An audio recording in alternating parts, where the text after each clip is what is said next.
Dober dan in dober večer, spoštovani gledalci in še bolj spoštovane gledalke. Moje ime je Iztok fucking Gartner in vi gledate Nov Faktor, nedeljsko izdajo. Ja, ura je 19:15, mi smo pripravljeni, kar ponavadi pomeni, da ste pripravljeni tudi vi.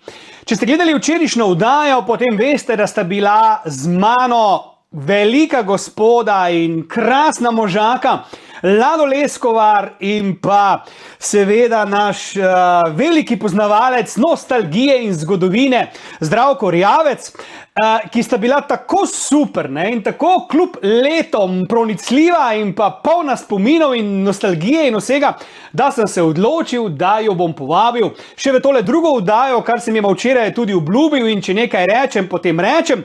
Tako da, družba moja draga, danes bomo znova nostalgični, ampak na en prav poseben način, kajti dotaknili se bomo starih legend slovenske televizije in radija, razpravljali o tem, zakaj današnji voditelji in voditeljice niso več tako velike legende in ikone, kot so bili nekoč, in pa govorili tudi o tem, zakaj Slovenci zadnje čase gledajo samo turške serije in resničnostne šove. Dame in gospodje, v izjemno in veliko čast mi je, da v svoji družbi znova pozdravim legendarnega pevca, zabavljača, ikono, filmskega igralca, osebnega prijatelja številnih znanih osebnosti, kot so Roger Moore, Vanessa Redgrave, Michael Palin, Elizabeth Taylor, Ursula Andress in Isto Gartner. To je seveda eden in edini gospod Lado Leskovar in pa dolgoletnega novinarja, poznavalca slovenske televizijske scene, človeka, ki vse od 70 let dalje skrbi, da ne bi pozabili na prave slovenske televizijske legende in imena, ki so tlakovala pot vsemu tistemu, kar je prišlo. To pa je seveda Zdravko Rjavec. Čeprav gre za dva izjemna in velika gospoda, se mi torej zdaj že dobro poznamo in jih bom jaz si drznil spet tikati in to mi ne boste zamerila, ker sta mi to tudi dovolila. Tako da, Lado in Zdravko, pozdravljena v Novem Faktorju še enkrat. Zdrav najprej tebi, Zdravko tu in jasno vsem gledalcem, ki jih je vedno več. Moram ti nekaj povedati, ker ti si rekel fuck in Gartner, ne? Zato si pa rekel, da jo daje Faktor, ne? Mislim, da je tega to nastalo. Verjetno res. Zdravko, bomo dali tebi najprej besedo in sicer en mali kviz sem pripravil zate, pa me zanima, če si ti res tak frajer, ne, kot trdiš, da poznaš ta stara imena, pa malo se prestavi v sredino ekrana, Zdravko, ker si čisto ven z kadra pobegnil v drugo stran, da se te bo videlo. In zdaj ti bomo mi zavrteli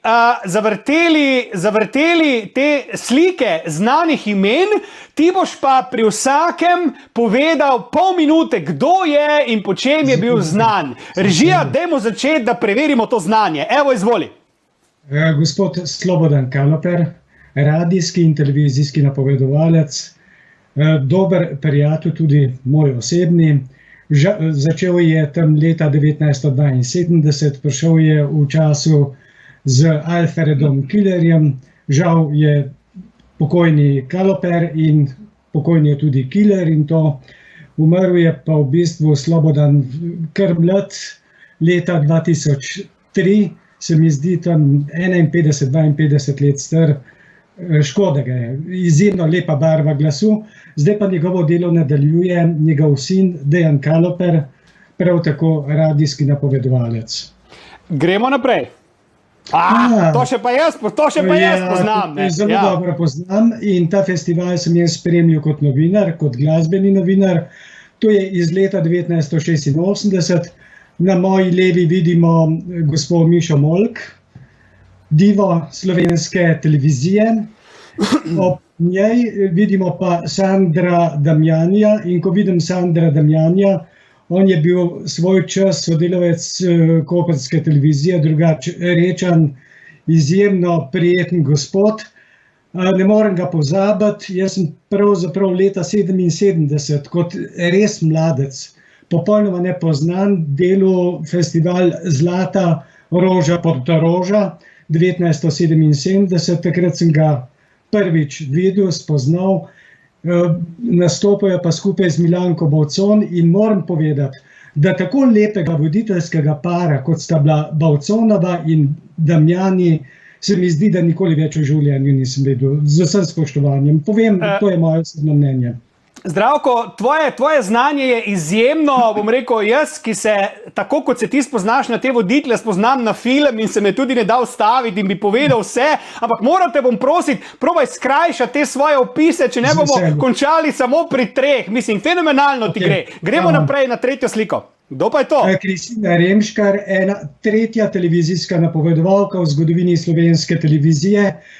Njena prva napoved je šla v televizijski eter 25. maja 1959, umrla je lani 9. maja. Žal je to naša pokojna kolegica, legenda slovenske televizije.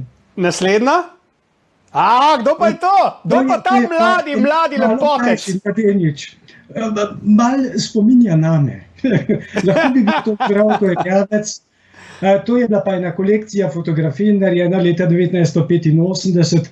Delo jo je Egon Kaše, priznan slovenski fotograf in tako. Meni ga je žal, gospoda ni več med nami, 3 leta je pokojni že, naredil pa izjemno lepo kolekcijo, takrat tudi mojih fotografij. Imela so ga izjemno rada dekleta, ker je objavljal naslovnica Anten kar dolgo časa. Dajmo še 2, še tole pa še poleno, evo, to pa je to? Žal Monika Glabič, žal tudi naša pokojna kolegica, umrla je zelo mlada.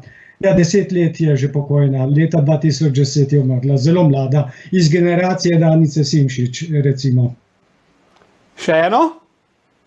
To si spet ti, gremo naprej, tega pustimo naprej. Daj pa, pazi, predno boš povedal ta in še ena, te bom pol izval, če boš uganil, sta pa moja 2 seks simbola, ne. Ta je bila ena izmed teh in ta ima 3 imena, ne, izvoli. Ja, to je Mojca Blažej, poročena Cirej. Tukaj mislim, da je Blažej Cirej, to mora biti tam nekje 87. leta posneto. Ja, poznava se pa čisto od vsega začetka, sem jo spremljal. Ona je bila študentka slovenskega jezika in je tudi profesorica slovenskega jezika. Končala je tudi etnologijo. Prišla je tam, jaz sem bil v prvojakih leta 78, ona je prišla jeseni. No, spoznala sva se pa pol takoj leta 79, nekako poleti in sem od vsega začetka poročal, pisal o njej. Naredil kar lepe intervjuje, je pa tudi moja generacija, mimo grede. Enako sem stara. Poleg te Mojce je seveda še tista ta druga Metka Centrik Vogelnik, tudi seks simbol moje mladosti, tako da ti 2 sta mokre sanje vseh fantov, ki smo odraščali v 80 letih. Lado, da dam tebi besedo. Kako se ti spominjaš teh zlatih časov slovenske televizije, na vse zadnje si tudi ti takrat delal tam in si spoznaval ta velika imena. Kako se spominjaš teh naših starih legend? Najprej bi rad se spomnil javno Vilija Vodopivca, ki je bil potem tudi moj šef in moj dolgoletni prijatelj, nažalost ga ni več. Tomaža Trčka. Cel kup je ljudi, ki se jih spominjam. Rad bi pa sem eno kratko anekdoto povedal. Jože Hudečik, komentator, fenomenalen, in vsi so gledali, kako Jože gleda v ekran, govori in vsake toliko cajta, kar pogleda na papir, kjer je imel to napisano, ne, in spet naprej govori. In so rekli, kako dober spomin ima ta človek. Ljudje niso vedeli, da je on iz bobna bral, ki ga je imel pred kamero. To, da je pa včasih pogledal dol, je bilo pa namenoma, da bi ljudje mislili, da on to na pamet dela. Pametni človek, odličen gospod. Cel kup je bilo še tudi drugih, jaz sem pač, ker sta vidva imela ženske, samo sem mislil na moške, da si jih sploh ne bomo spominjali, so bili res, kako bi temu rekel, idoli in pravi ljudje. Še celo zgodilo se je tako, da je eden od mojih znancev in tudi kolegov umrl in njegov brat je vedel, kaj ima on rad in mi je rekel, da je on želel si, da bi jaz na pogrebu pel. In sem šel jaz na Žale in mu pel My Way, sonce je zahajalo, mene je stiskalo pri srcu, grozno, ampak to je vse del življenja. Tudi smrt je del življenja. Drži. Zdravko, da tebe vprašam, ti, ko si tudi velik zbiratelj, bom rekel, intervjujev, tudi sam si z mnogimi naredil intervjuje, tukaj vidimo pokojnega Brandija, recimo, ko je še čist mlad, večino si jih poznal v živo, rastel si z njimi, tudi delal si z njimi, mnogi so bili tudi tvoji mentori in na vse zadnje ti si kriv, da jih ljudje ne pozabljamo, ker tako pridno na Facebooku objavljaš njihove slike in intervjuje, pa da te vprašam, Zdravko, odkot ta tvoja ljubezen in ta vnema, da skrbiš za ta arhiv naše nacionalne televizije?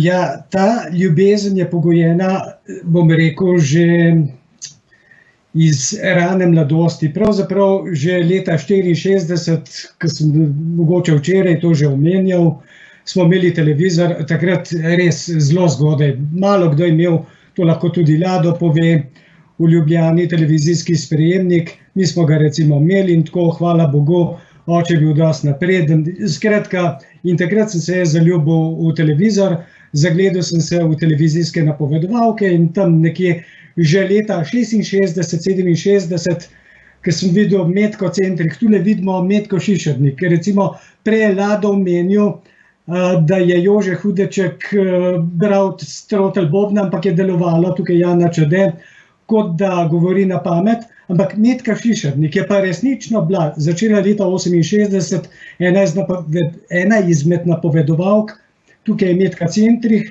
Šišernikova je znala vse napovedi na pamet, to se pravi resnično z glave. Bil je pa tudi med novinarji Drago Košmarel, ki je znal, stara legenda, ki je znal vsa besedila na pamet, to mimo grede. Skratka, imel sem to ljubezen do medija, leta 76 sem prišel kot en zelo mlad dečko, takrat na radio in tako naprej. Moji mentorji so bili same legende, bom rekel, povojna generacija, sem iz šole slovite Ajde Lesja Kalan, spoznal sem slovito Ano Mlakar in tako naprej. Skratka, že leta 77 se mi je ponudila prilika, da bi pravzaprav intervjuval Menči Klančar in pravzaprav je bila Menči Klančar radijsko-televizijska napovedovalka, prva napovedovalka, ki sem jo intervjuval.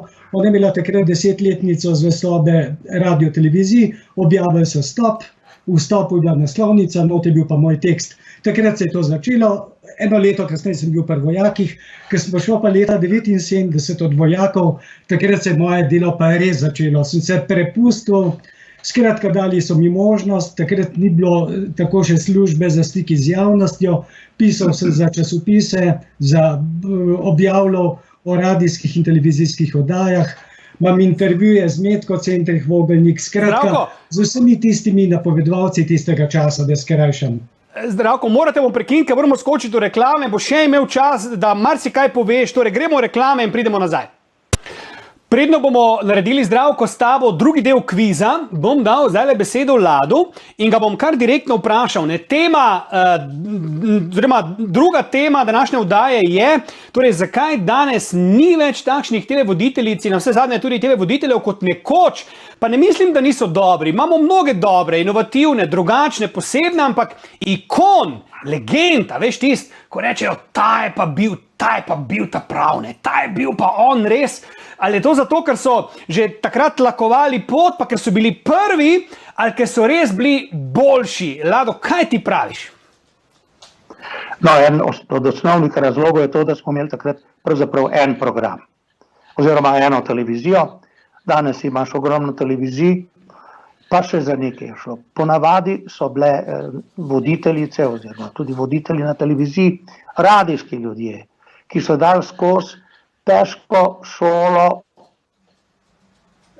dikcije, slovenščine, pravega izgovora, vse, kar je treba. Danes že prihaja tudi še celo na prvi program pravzaprav pogovorni jezik, ki ga je včasih prav radio zavračal, jaz se tudi s tem strinjam.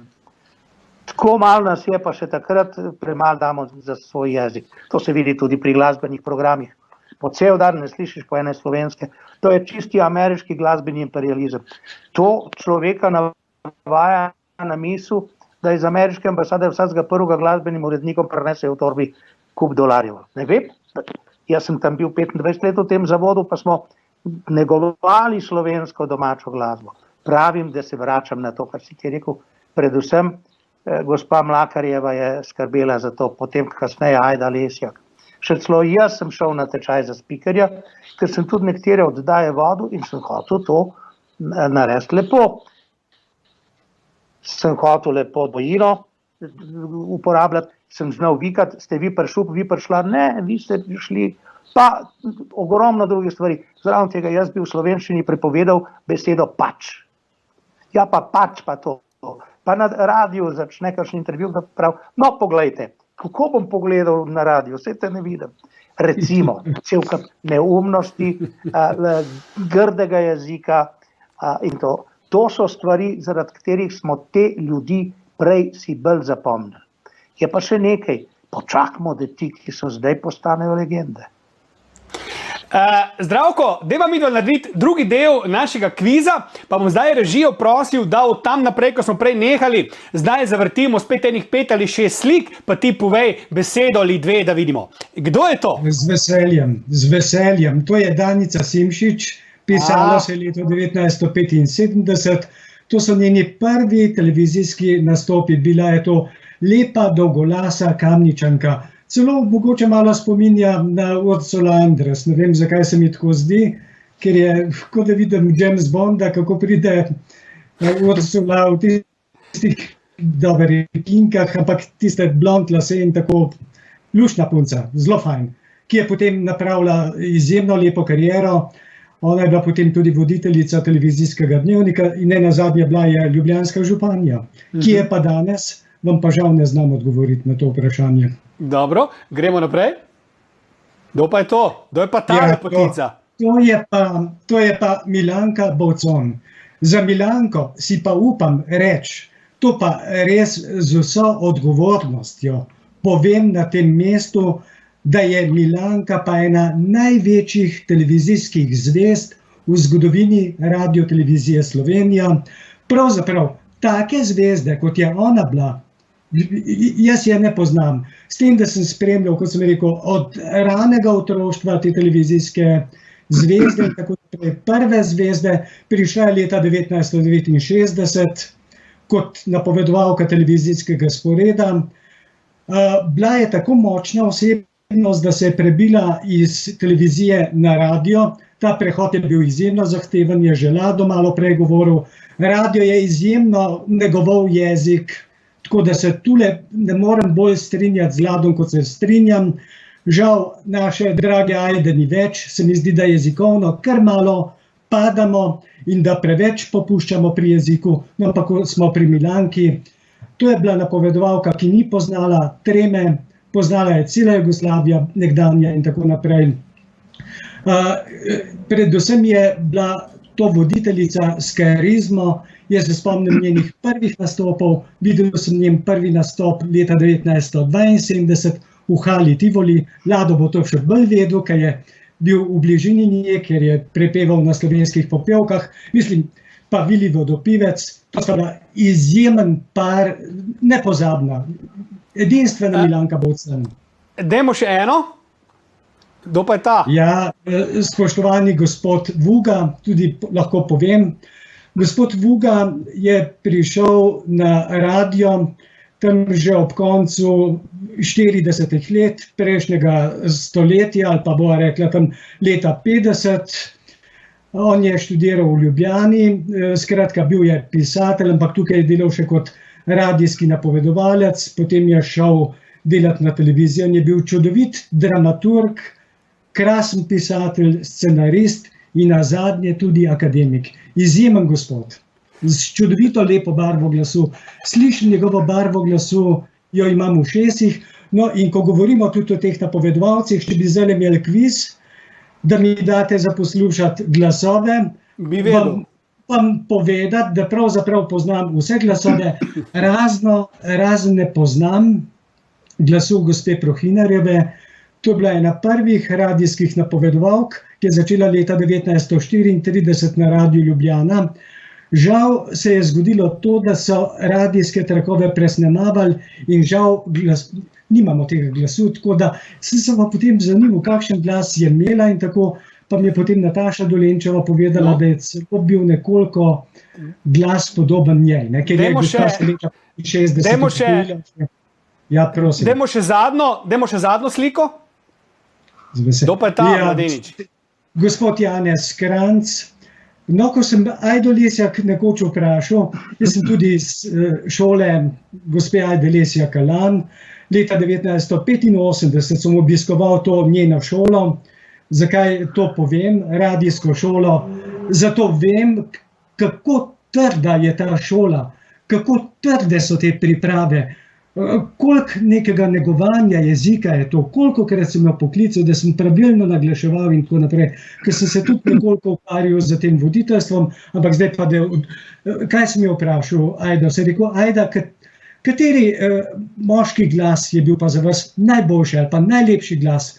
Je rekla Janez Kranjc.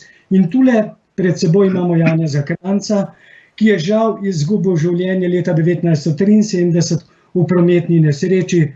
Prelep glas. Ajda je rekla, eden najlepših moških glasov vseh časov.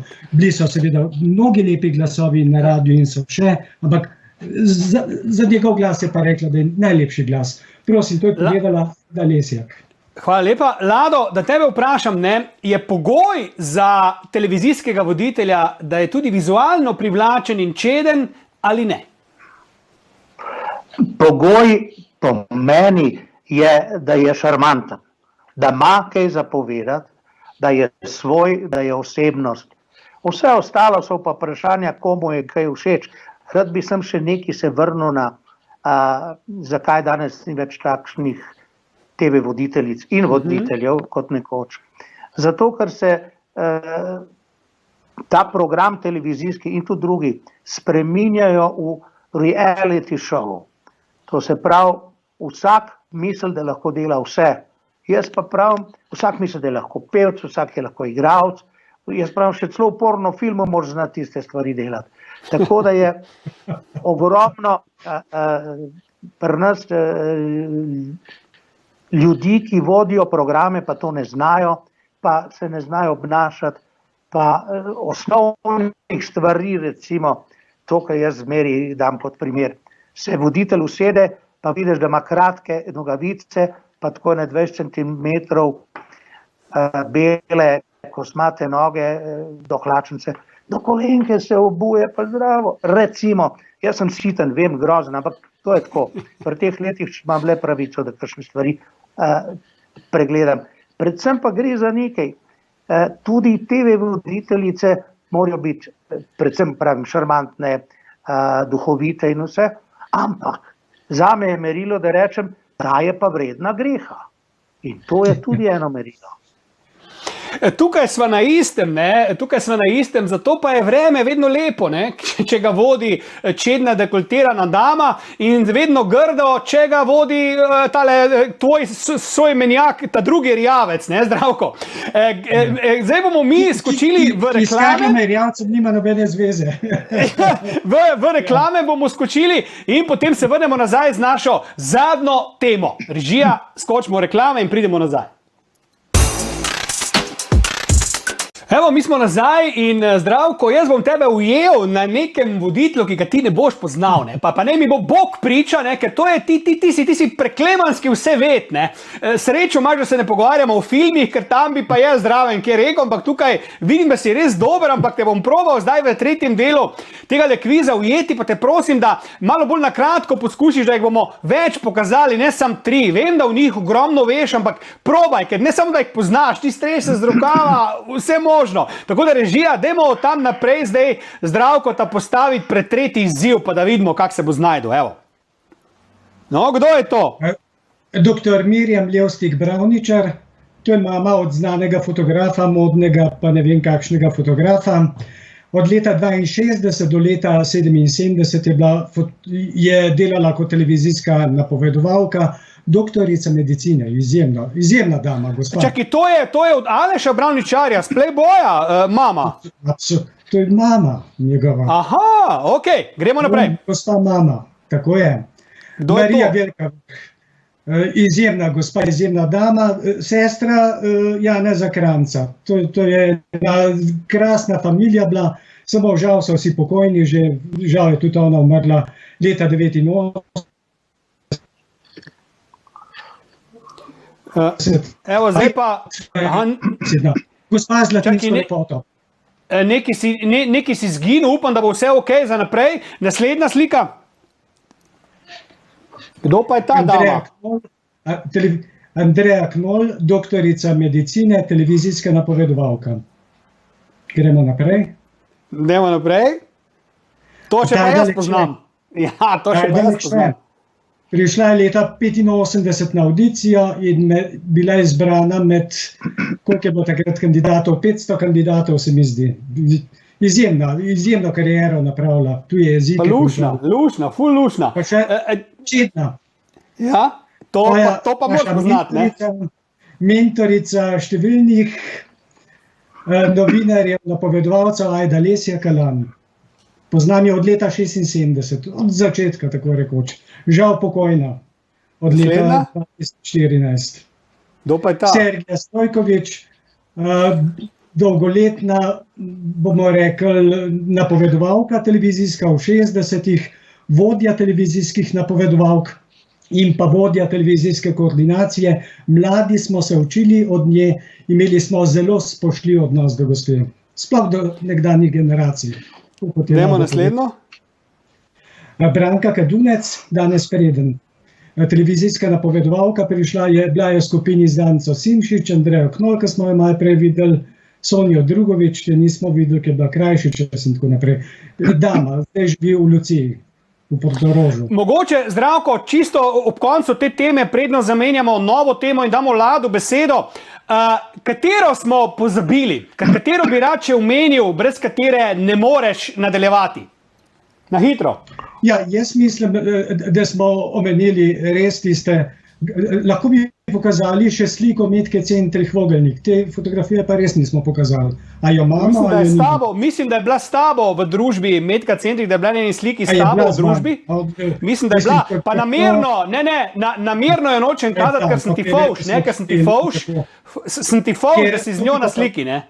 Ja, ker to bi bilo zelo škoda, kaj ti Metka pa le velja za eno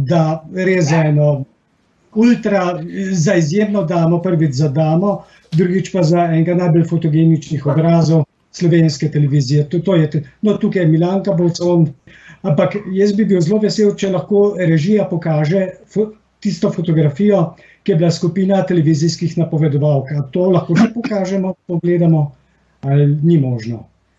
Bomo videli, veš kaj je problem? V naši režiji so pevi, evo, to je ta, so tak mladi pevi, da še mene ne poznajo, kaj šele teh dam, ne? Ja.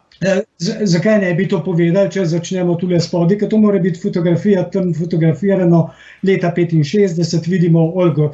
To so napovedovalke 60 let, leto 65 bi se lahko pisalo, vidimo gospod Olgo Rems, tukaj vidimo gospod Tanjo, potem vidimo gospod Alenko Sedovnik Krišelj, čudovito profesorico, zadaj vidimo Kristino Remškarjevo, vmes vidimo Jano Čede in spet vidimo skrajno desno dr. Mirjam Levstik Bravničar. To so bile te napovedovalke 60 let, res tiste prve televizijske zvezde. Super, zdaj pa, Zdravko, hvala, zdaj pa mi predstavimo zadnjo temo. Torej, Lado, ti si prej omenil te resničnostne šove, dal si dobro iztočnico. Torej, vprašate bom direktno, Lado, zakaj Slovenci zadnje čase gledajo samo še turške serije in resničnostne šove in zakaj zgolj in samo te zadeve povlečejo rejtinge, vse ostalo ima pa zadnje čase težave. Kje misliš, da smo mi zašli? Res, da so Turki čedni ljudje, da so strastni, da so seksi, tudi njihove dame so krasne. Resničnostni šovi, očitno jih ljudje obožujejo, ker se poistovetijo s tistimi tekmovalci in se jim smejijo. Ampak kaj ti meniš, Lado, no? Zakaj je temu tako?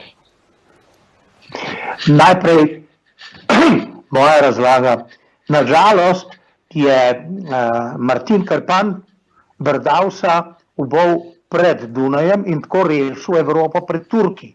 Nas pa ne. To je čist... Zakaj? To je ena stvar, druga stvar je pa, da zgleda, da so turške nadaljevanke ceneje kot kakšne druge zahodne, tako kot včasih smo imeli mehikanske, brazilske, argentinske in tako, tudi indijskih nadaljevank je bilo ogromno. Jaz to slučajno vem, ker je to moja soproga z veseljem gledala, jaz pa nisem to. Ampak kar se Turkov tiče, sej itak tudi naš predsednik vlade na tisto stran vleče, mogoče zaradi tega, ker so mu všeč turške nadaljevanke. Saj ne vem, ne bi jaz se v to spuščal. V glavnem, resničnostni šovi so pa neki, kar malo stane, pa se gleda, kar pomeni, da je nivo občinstva grozen, zmeri nižji. Jaz sem se vedno z veseljem čudil in, kako bi rekel, bil vesel, če je kdo znal kaj boljš, kaj jaz, če je znal kdo boljš pet, boljš zgledal, boljš igral, tako kot pri športu. Masovni športi mi nikoli niso bili všeč, če je kdo sam kaj naredil res velikega. In to pomeni, da je nivo občinstva šel po gobe. Gledati temene stvari, kjer se amaterji med sabo grejo od tega, da živijo, da vse. Hej, to je vojajerstvo, to je poseben bolezen naroda in ne sem našega vseh.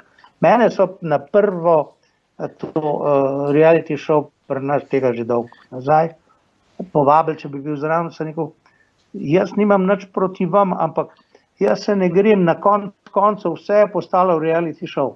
Ena moja teorija, ki me bojo rokerji mogoče dali na kol, jaz sem rekel, da rock je pravzaprav reality show. Fant se v eni garaži nauči na kitaro 2 akorda, pa je že ta glavn v ulici, pa vse punce so njegove. Pravi muzikantarji, ki pa pravo muziko delajo res, tisti pa vsak dan vadijo po 4-5 ur, vse življenje, na koncu pa ostanejo na 30 violina v orkestru ali pa ne vem, 5 kontrabas ali pa karkoli. In to je narobe. Jaz nisem za to.